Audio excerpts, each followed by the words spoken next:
প্রিয় দর্শক, আশা করি সবাই ভালো আছেন। দেশ এবং দেশের বাইরে বিশ্বের বিভিন্ন প্রান্ত থেকে এই মুহূর্তে যারা আমাকে দেখছেন এবং শুনছেন, আপনাদের সবাইকে শুভেচ্ছা জানাচ্ছি। আমি অ্যাডভোকেট আশেক এলাহি।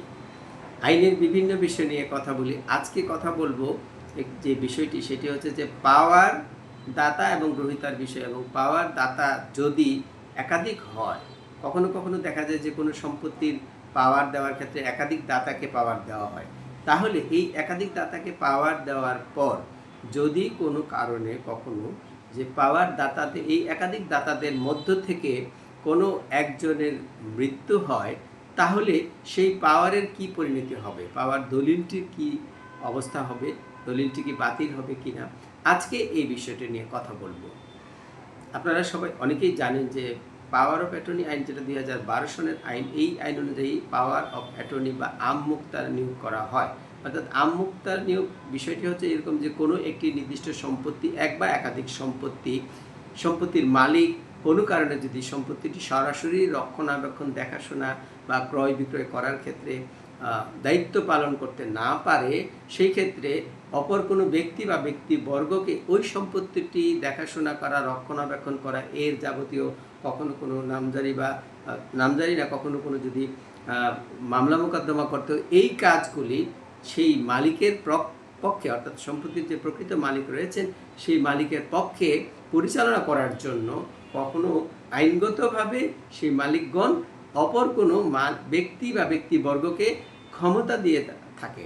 এই ক্ষমতাটি আপনারা অনেকেই জানেন যে দুটি ভাগে বিভক্ত, দুইভাবে ক্ষমতা, এই পাওয়ার অফ অ্যাটর্নি দুটি প্রকৃতি বা প্রকারের হতে পারে। একটি হচ্ছে সাধারণ পাওয়ার অফ অ্যাটর্নি, আর একটি হচ্ছে যে অপ্রত্যাহারযোগ্য পাওয়ার অফ অ্যাটর্নি। এই দুই রকমের পাওয়ার অফ অ্যাটর্নি রেজিস্ট্রেশনের মাধ্যমে, রেজিস্ট্রেশন দলিলের মাধ্যমে হয়ে থাকে।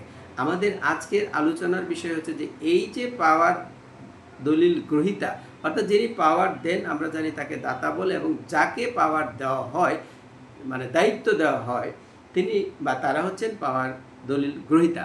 এখন আজকের আলোচনার বিষয় হচ্ছে যে এই যে পাওয়ার দলিল গ্রহীতা যদি একাধিক হয়, সেক্ষেত্রে কেউ যদি এর মধ্যে থেকে যদি একজন মারা যায়, তাহলে সেই পাওয়ার দলিলের কি পরিণতি হবে, দলিলের যে পাওয়ার, যে ক্ষমতাটার কি অবস্থা হবে, এই বিষয়টি আলোচনা করছি। এখানে যদি পাওয়ার দলিলটি অপ্রত্যাহারযোগ্য পাওয়ার দলিল হয়, তাহলে সেটি কিন্তু যদি এই দলিল গ্রহীতা অর্থাৎ পাওয়ার গ্রহীতার মধ্য থেকে একাধিক যদি হয় এবং যদি কেউ মারা যায়, তাহলে সে এর দায় দায়িত্ব কিন্তু তার ওয়ারিশগণের মধ্যে বর্তাবে। আর যারা জীবিত আছেন তারা তো সরাসরি আছেনই, কিন্তু এই পাওয়ারটি কিন্তু বাতিল বা ক্যান্সেল বা অকার্যকর হবে না অপ্রত্যাহারযোগ্য পাওয়ারের ক্ষেত্রে। এছাড়া আরেকটি বিষয় রয়েছে যে এই পাওয়ার দলিল দেওয়ার সময় যদি পরিমাণ উল্লেখ করা হয়, যেমন 10 শতক জমির জন্য পাওয়ার অফ অ্যাটর্নি নিয়োগ করা হলো, সেক্ষেত্রে যদি বলা হয় যে দুইজন পাওয়ার দলিল দাতাকে দেওয়া হয়েছে, যে একজন 5 শতক আরেকজন 5 শতকের ক্ষেত্রে পাওয়ার বা ক্ষমতা প্রয়োগ করবেন, সেই ক্ষেত্রে তো অবশ্যই একটা ডিফাইন করা থাকে, আলাদা করা থাকে। এছাড়া আরেকটি বিষয়, যদি পাওয়ারে এই বিষয়টি উল্লেখ থাকে যে পাওয়ার, বিশেষ করে অপ্রত্যাহারযোগ্য পাওয়ার দলিলের ক্ষেত্রে কথাটি বলছি, যদি উল্লেখ করা থাকে যে পাওয়ার গ্রহীতা যদি মারা যায়, সেক্ষেত্রে কি হবে, এই বিষয়ে যদি কোনো পরিষ্কার লিখিত কোনো ঘোষণা থাকে, তাহলে সেই অনুযায়ী পরবর্তী সময় সেই কাজটি হবে। আর যদি বিষয়টি উল্লেখ না থাকে, তাহলে অপ্রত্যাহারযোগ্য পাওয়ারের ক্ষেত্রে এইটি অপ্রত্যাহারযোগ্য পাওয়ার দলিল গ্রহীতার যে ওয়ারিশ রয়েছেন তাদের উপরে বর্তাবে।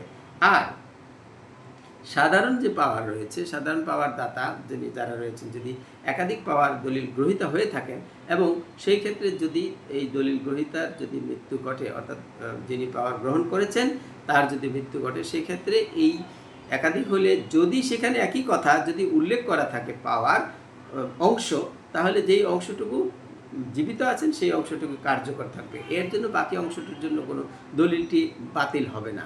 অর্থাৎ আবারও যদি উদাহরণটি এভাবে দিই, একটি সাধারণ পাওয়ার দলিল করা হলো যেখানে দুইজন পাওয়ার দলিল গ্রহীতা এবং এই জমির পরিমাণ হচ্ছে 10 শতক, সেক্ষেত্রে যদি এমনটি উল্লেখ করা হয়, অর্থাৎ 10 শতক হচ্ছে দুইজন পাওয়ার দাতা হতে পারে, একজন পাওয়ার দাতা হতে পারে, তিনি যদি 5 শতক 5 শতক করে উল্লেখ করেন যে আমি ককে 5 শতকের জন্য পাওয়ার দিলাম এবং খকে 5 শতক সম্পত্তির জন্য পাওয়ার দিলাম বা মুক্তার দলিল দিলাম, এই ক্ষেত্রে যদি দেখা যায় যে খ যিনি ব্যক্তি রয়েছেন তিনি যদি কোনো কারণে মারা যান, তাহলে কিন্তু সেই দলিলটি বাতিল হচ্ছে না। অর্থাৎ 5 শতক পাওয়ার গ্রহীতা মারা গেলেন, বাকি যে 500 পাওয়ার গ্রহীতা রয়েছে তিনি কিন্তু তার পাওয়ারটি ব্যবহার করতে পারবেন, সেটি পুরোপুরি প্রয়োগ করতে পারবেন, এটি কার্যকর থাকবে। দলিল গ্রহীতার প্রশ্ন করছি, বলছি দলিল দাতা নয়, যিনি পাওয়ার দিয়েছেন। আর আপনারা অনেকেই জানেন যে পাওয়ার, সাধারণ পাওয়ার যখন দেওয়া হয় একজন অথবা 5 জন বা 10 জনকেই দেওয়া হয়ে থাকে। দাতা যদি একজন হয়ে থাকে তাহলে এই দাতা যদি মারা যান তাহলে কিন্তু সেই পাওয়ারটি দাতার মৃত্যুর সাথে সাথে পাওয়ারের যে ক্ষমতা বা পাওয়ার দলিলটি অকার্যকর হয়ে যায়। সেখানে যতজন দাতা গ্রহীতা থাকেন অসুবিধা, গ্রহীতা জীবিত থাকলেন অথবা মারা গেলে সেটা পরের বিষয়। যদি পাওয়ার দাতা যদি মারা যায়, একজন যদি থাকে এবং গ্রহীতা জীবিত থাকলে অথবা না থাকলে সেটা পরের কথা, কিন্তু দাতা মারা যাওয়ার সঙ্গে সঙ্গে এই পাওয়ার দলিলটি অকার্যকর হয়ে যাবে।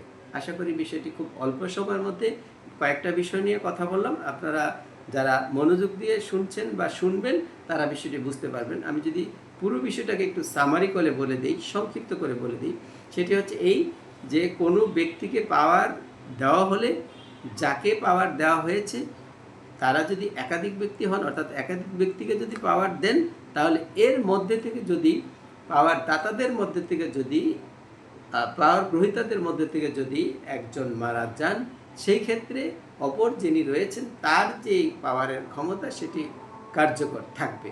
এতক্ষণ সাথে থাকার জন্য আপনাদের সবাইকে ধন্যবাদ।